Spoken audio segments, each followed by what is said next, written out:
पाटील इलेक्ट्रिकल्समध्ये तुमचे स्वागत आहे। ह्याच्या या व्हॅन ट्यूबमध्ये फॉल्ट आहे आणि इथून स्टीम लिकेज होते आहे, तर तेच मी तुम्हाला दाखवणार आहे। ही व्हॅन ट्यूब कशी बदली करायची। लॉकिंग पकड घेऊन लॉकिंग पकडला व्हॅन ट्यूबच्या नॉबच्या सहाय्याने सेटिंग करून ती लॉकिंग पकड त्या ठिकाणी लॉक करून घ्यायची।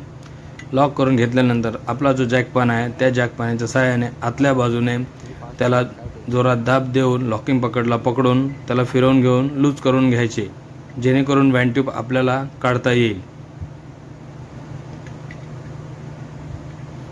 हे काम करताना थोडी काळजी घ्यावी। कुकरच्या झाकणाला कुठल्याही प्रकारे डॅमेज होता कामा नये। कधी कधी व्हॅन ट्यूब निघत नाही तेव्हा आपण जोरात दाब देतो आणि त्या ठिकाणी जे थोडं छिद्र होतं, त्यामुळे परत व्हॅन ट्यूब त्या ठिकाणी बरोबर बसत नाही। त्यामुळे थोडा ध्यानपूर्वक आणि काळजीपूर्वक हे काम करावे।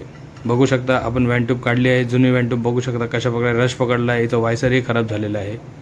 तर ही व्हॅन ट्यूब आता बदली करून आता आपण या ठिकाणी नवीन व्हॅन ट्यूब आपण लावू। ही आहे जुनी व्हॅन ट्यूब आणि बघू शकता आता ही आहे आपली नवीन व्हॅन ट्यूब। ही नवीन व्हॅन ट्यूब आता आपण या ठिकाणी लावणार आहोत।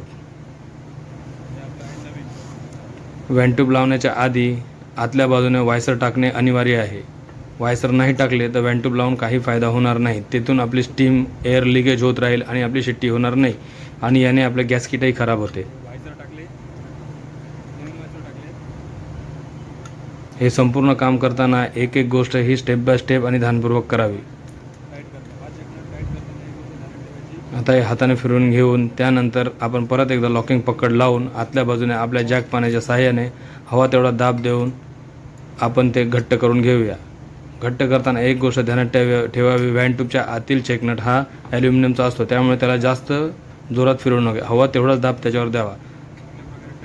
आम्ही रोज काम करतो त्यामुळे आम्हाला किती प्रेशर द्यायचं हे आम्हाला माहीत आहे, त्यामुळे आम्ही तेवढाच प्रेशर देऊन त्याला सोडून देणार।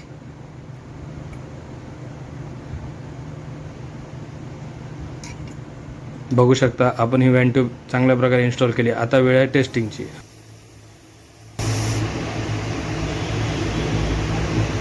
हे जुनं आणि आता हे आपण लावलं आहे ते नवीन।